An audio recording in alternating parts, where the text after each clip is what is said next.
মৃত্যু। লালকুনি, তুই আমার কাছে কি করিস? তোর চেহারাতে মৃত্যু লেখা আছে, তুই এখন মরার জন্য তৈরি হয়ে যা। তোর কপালে তো ইমান লেখা, যা আমি তোকে ছেড়ে দিলাম। দাঁড়া, এখন তুই মরার জন্য তৈরি হয়ে যা। আরে তুই আমাকে কেন মারতে চাচ্ছিস? কারণ তোর চেহারাতে মৃত্যু লেখা আছে।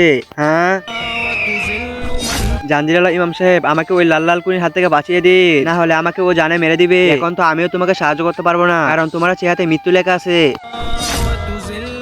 হা হা হা, এখন তুই মরার জন্য তৈরি হয়ে যা। হ্যাঁ, আরে দাঁড়া লাল কুনি, আমার মরার আগে একটা শেষ ইচ্ছা আছে। আমি মরার আগে নামাজ পড়ে নিতে চাই। আচ্ছা ঠিক আছে, পড়ে নে নামাজ। হে আল্লাহ, তুমি এই লাল কুনির হাত থেকে আমাকে বাঁচিয়ে দাও, না হলেও আমাকে জানে মেরে দিবে। হ্যাঁ, এই তো হয়ে গেছে নামাজ। তারপরে কি হয়েছে তা দেখার আগে তুমি কি বিভাকে ভালোবাসো নাকি তোমার মা বাবাকে ভালোবাসো? যদি তুমি মা বাবাকে ভালোবাসো তাহলে ভিডিওতে লাইক দিয়ে চ্যানেলটাকে সাবস্ক্রাইব করে দাও। আর যদি লাইক সাবস্ক্রাইব কোনোটা না করো তাহলে আমি মনে করবো তুমি তোমার মা বাবাকে ভালোবাসো না। আর কমেন্ট এক না কিছু লিখে যাও।